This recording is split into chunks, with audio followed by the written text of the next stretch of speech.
let's talk about the type of coffee you like to drink. I realized that if I started just talking about, my research and the things I've been reading that I said to you would be interesting about coffee and health benefits, I'm going to sometimes be a little bit too technical, and I felt like it would be interesting if you have some background on type of coffee that we have nowadays. The coffee that when you go to Starbucks, when you go to, any of those places that you get a coffee, what kind of coffee, this kind of coffee that you're drinking. Okay, so first of all, you have to know, if you don't know already, that coffee that we buy in those bags that comes grinded, they are normally a mix of two beans, two different species of coffee, which is Arabica and Robusta. Arabica traditionally is more expensive and because it has a better quality, the coffee, and Robusta is cheaper. So that's why the coffee that we buy is a mix of the two. So they try to find an ideal mix where they can preserve their price and preserve their taste and aroma, which is basically what is coffee sold nowadays.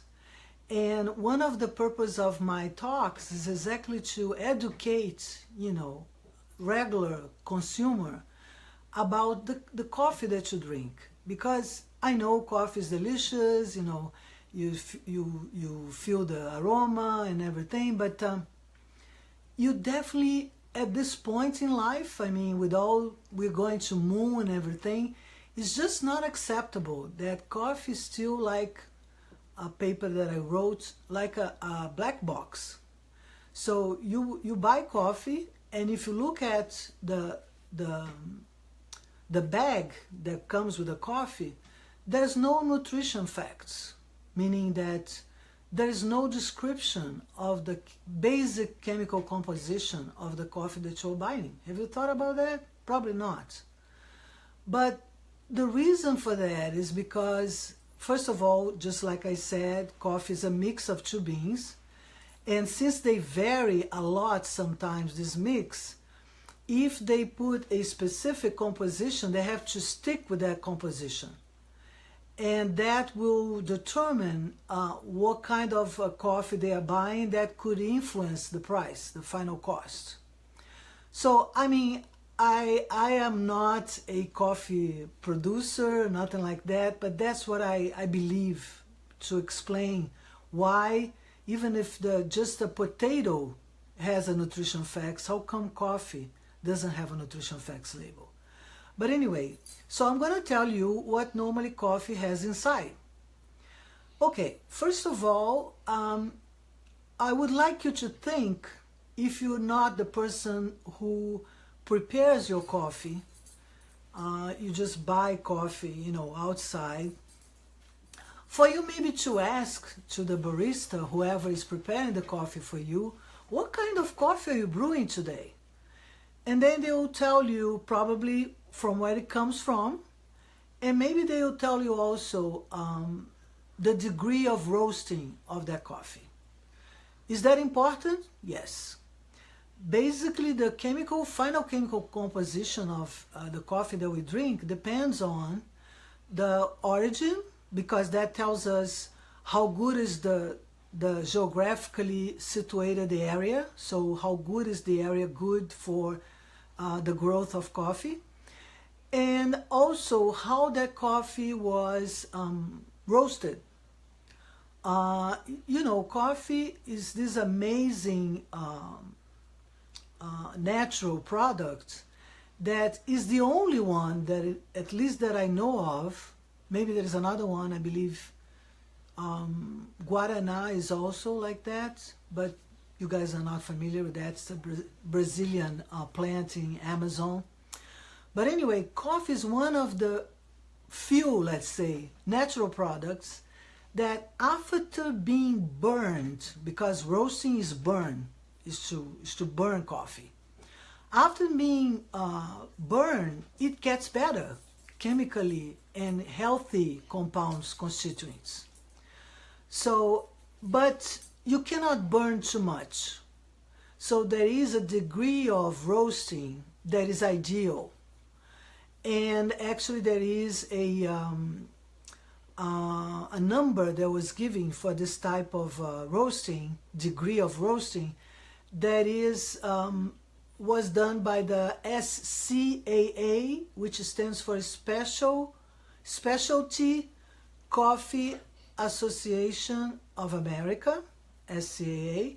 So they gave numbers for the degree of roasting and goes from 95 to 25, 95 being the lighter roast and 25 being the dark roast.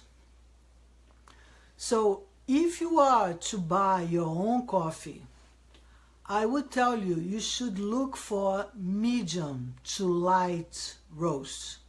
Why? Because exactly when you have a coffee that is too much roasted, too dark, the good stuff inside that coffee that we're going to talk in a minute tends to degrade and just not have their properties anymore. And by the way, there is only one component in coffee that doesn't matter for how long you roast, it won't change. Guess what? Yeah, that's caffeine. Caffeine is the only constituent in coffee that as you roast, and normally takes anywhere from 6 to 12 minutes, and the temperature can go from 160 all the way to 220 degrees centigrade. So when you vary those factors, time and degree and temperature, that's when you get the final chemical composition.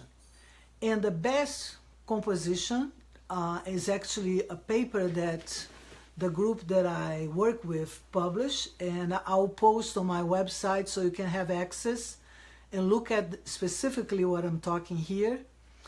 So there is a best range, which will be exactly between 65 and 45, which goes from light to medium brown roast.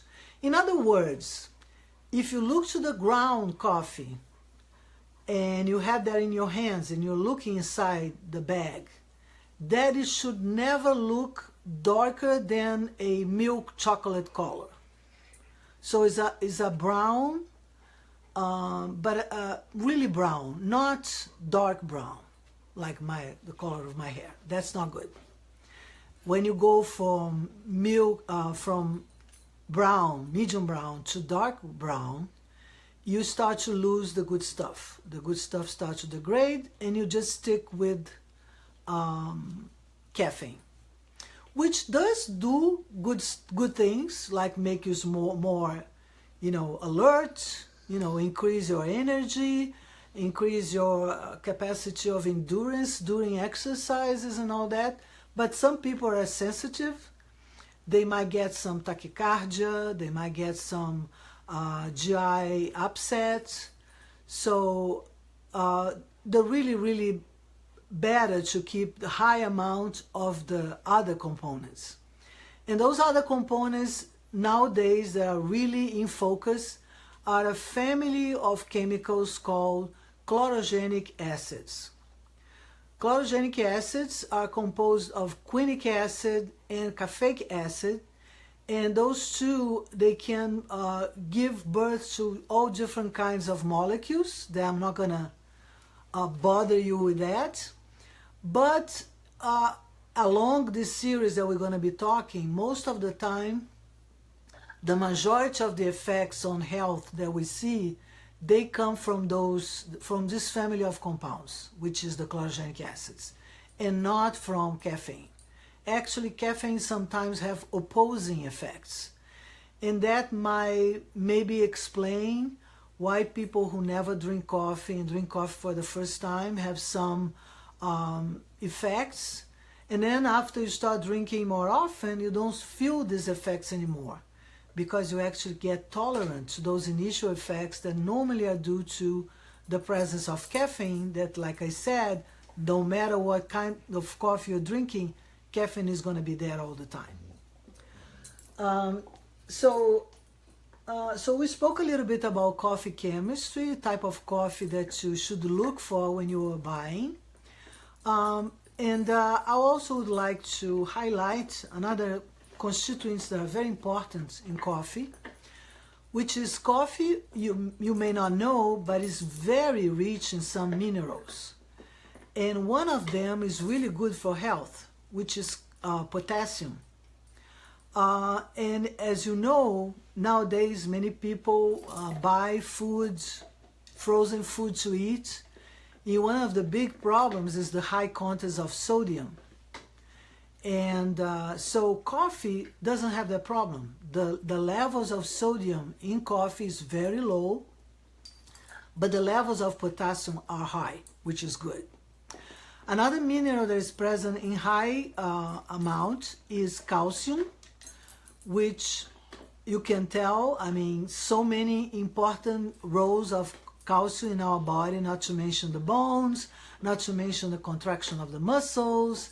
And anyhow, calcium is really, we actually sometimes have to get some extra calcium as a pill, right? As we get older and we get less calcium and our bones get to tend to be more fragile, so you need calcium. So coffee has lots of calcium. Another important mineral that coffee also have is zinc. And so just to give you, a frame of the importance of when you drink coffee regularly, what you're getting from coffee. So you're getting the chlorogenic acids. If you're drinking a caffeinated coffee, you're getting the goods of caffeine and the chlorogenic acids. Those minerals, and coffee also have a vitamin. I don't know if you're familiar with the vitamin's name, but the vitamin that is in coffee, actually in a very good amount also, is niacin.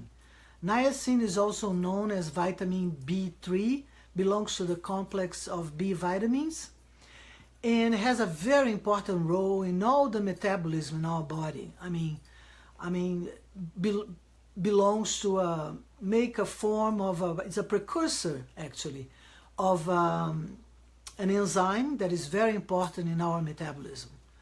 So niacin is one of those that is also present in coffee. So just for you to have an idea, how is important, and that's how I see it, to educate the regular consumer, what kind of coffee they are drinking, what the coffee can give you, and try to get the best from the coffee that you love to drink every day. So if you're used to drink dark coffee, I would try to start to, mix with a less dark, because it's all about habit, So you have to slowly change the kind of coffee you're drinking, putting a little bit of the better coffee in terms of constituents, chemical constituents, until you finally get to the only drink medium type of coffee. But, it's always better drink coffee than not drink coffee. So I wanted to bring you this information today, and like I said, I'm gonna post one paper. It's called Black Box Cup of Coffee, What is Inside? So exactly talks about what we were talking today, and that will, be like give more details and references if you're interested in going more in deep in this. So having this beginning, and actually I start off in Portuguese last week. I spoke to my friends, most of them in Brazil, of course. Some of them are here, but I decided to alternate and make some sessions in English, because I have many friends here in America also, and I would like to reach as much people as I can. Okay, so I'm gonna stop here. I don't want to bother you more with this coffee thing. I hope you enjoy our talk today, and if you have questions, you can send to my Facebook page. You can also send to my website page, which I'm kind of reviving it. It's www.drcoffeerc.com, which stands for Dr. Coffee Research and Consultancy.com. So I'll post that for you, and I hope you see you next Saturday in this same bat channel, in this same bat canal, at the same time. See you.